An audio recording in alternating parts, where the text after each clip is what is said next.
What's up, people? What's up? What's up? What's up? What's up? Not a lot of gaming news going on, but I'll just this video is a little different. Welcome back to the channel. Yesterday, man, we had fun on the podcast. We had fun. If you guys didn't see it, it's on the channel. Go check it out. We had a blast. That was fun. That really was fun. Appreciate all the new subs. We hit the 500 mark, you know, in the live on the podcast, so that was awesome. Good to see everybody have fun. I'm glad everybody enjoyed, and shout out to all the new subs. Welcome, thank you again. I appreciate you.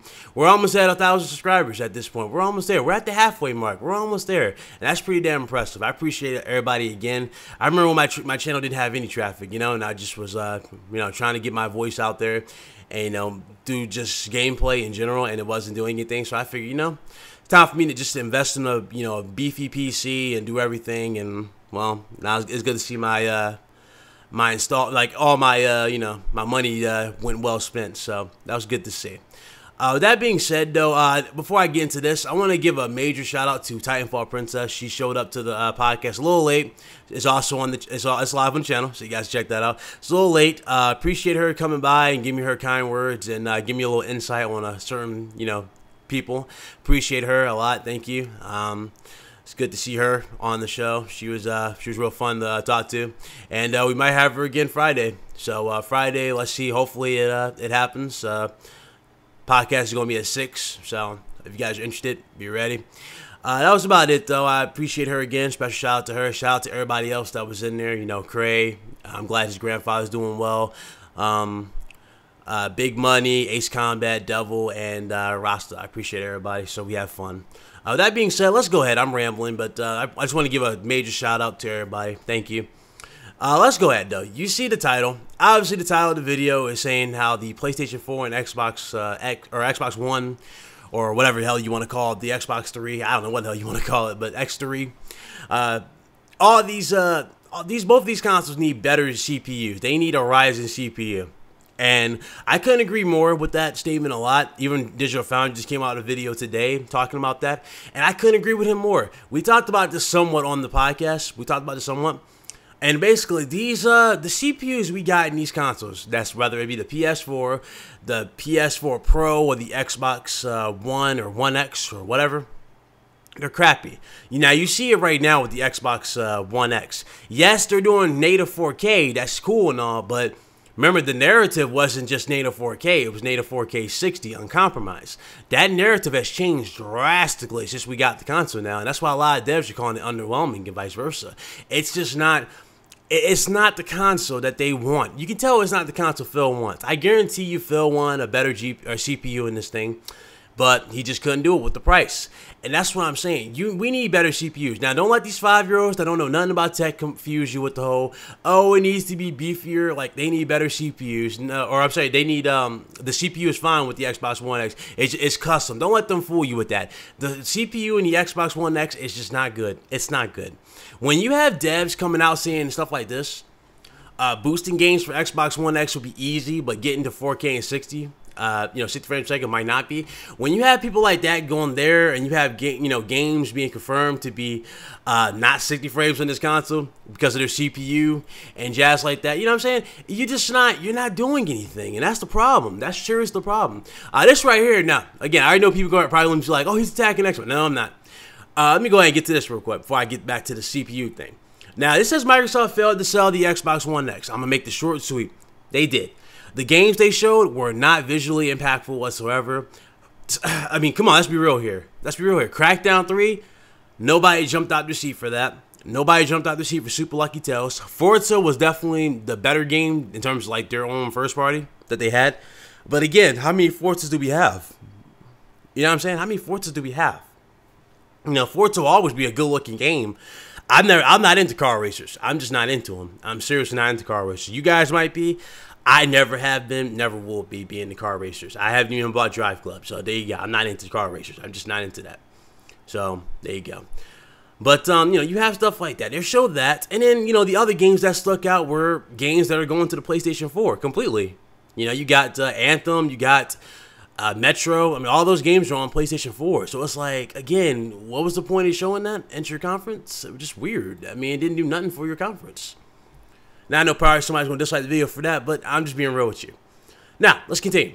So the CPU thing. Now, I'm going to play this a little bit. I'm going to let you listen to this real quick before I continue. And you guys let me know what you think before I continue. Hold on. Spectacular, ambitious games you can play in the series, but the console releases tanked hard, certainly in performance terms. Now we can tell that the CPU is the issue here because PS4 Pro's boost mode effectively got the game to hit its 30 frames per second design target, but the sobering reality is that it required an extra 30% of CPU power to get the job done. Now, you guys saw that. PS4 Pro, CPU, 30% more power. Now that's 30% more power. It requires that just to get 30 frames per second on just Assassin's Creed Unity. And that's pretty much one of the launch type of games we got for the PlayStation 4 and Xbox One. Now, just to get those type of stuff, all right, 30% in power. Do you guys really think these CPUs, like the CPU in the Xbox One X, really is perfect? It's not close. It's not even close. But I'm going to continue. He's about to get into the Xbox One X, so let me continue.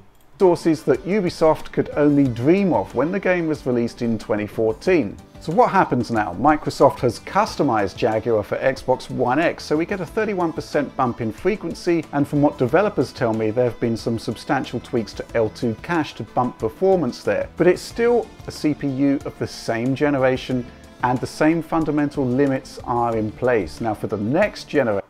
There you go. He just confirmed it right there.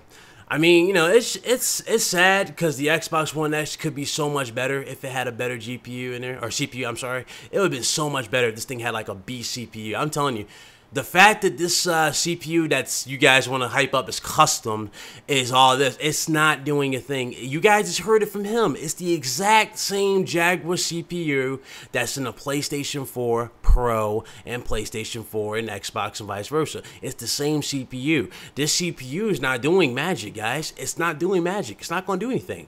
You know what I'm saying? The max you're going to get is it's going to be 4K 30, if not dynamic 4K 30 on, like, you know, open world games, you know, Assassin's Creed, vice versa. They're going to use checkerboarding, you know, a technique that Phil Spencer kind of laughed at. Yeah, they're going to use that and all that jazz. But, I mean, that's the truth, man. I'm not going to lie to you. I'm going to be real with you. Not going to lie. I have no reason to lie. I'm being legit truthful. And that's the prime example, man. There's not much I can really say. Yeah, I do want the Xbox One X to do better, but it's not really going to do much now. The CPU is gimping this thing bad. You're not going to get 4K 60. You might get 4K 60 on small games like, you know, Smite and indie titles. You might get that, but you're not getting on the games that we really wanted, which the games we were hyped up to believe, and the games that we were hyped up to, you know, get ready to receive, and that was the AAA games. You know, let's face it, we wanted those AAA games to be 4K 60, which is why a lot of people kept calling it the Beast, saying the Beast is coming. Well, the Beast is here, and the Beast is, well, it's not really so much as a beast. It is better than the PS4 Pro, but that's not saying much. We already knew that going into, you know, when the announcement was even made. We're like, okay, it's coming out a year later.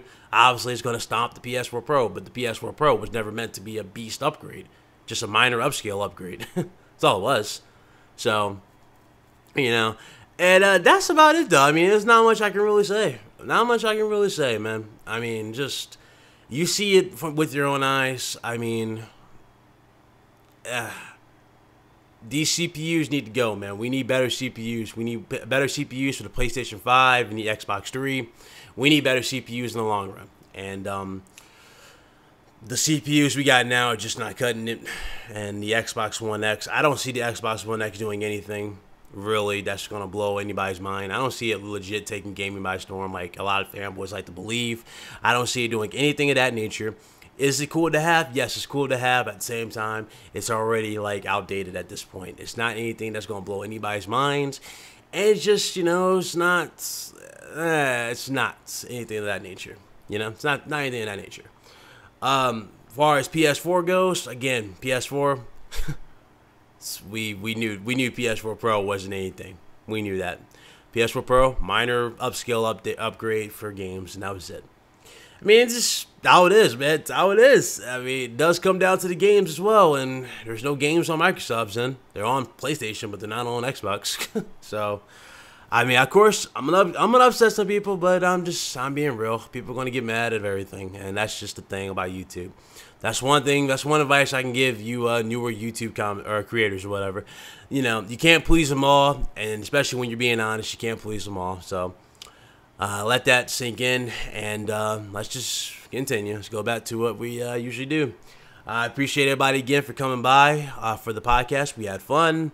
Obviously, hopefully, it'll be back on Friday at 6. So, ready? Shout out to all the new subs. If you liked the video, make sure you thumbs it up. Make sure you subscribe if you're new. And that's about it, man. That's about it, man. PlayStation 5 and Xbox 3, Ryzen CPU, Sony, Microsoft, Phil, Kasurai. Make it happen. Make it happen. We need those CPUs in the PlayStation 5, and we need those CPUs in the Xbox One or Xbox 3, whatever. We need those CPUs in that. We definitely need those.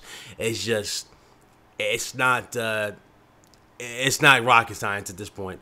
You know, AMD is just not cutting it. AMD is irrelevant. AMD is just, it's reached this point. It's reached that limit. AMD, yeah, it's cool to have. We had it for so long for these consoles, but now it's time to drop it and go completely full like PC. It's time to do that. It legit is time to do that. The market's changing, and PC gaming is getting bigger and bigger and bigger. People are jumping to PC, so it needs to happen, man. We need better CPUs in these consoles, and that's about it, man. That's it. Hope you guys enjoyed the video. Again, like it, dislike if you didn't. I'll see you guys later. And I'm out of here. Y'all be good. Deuces.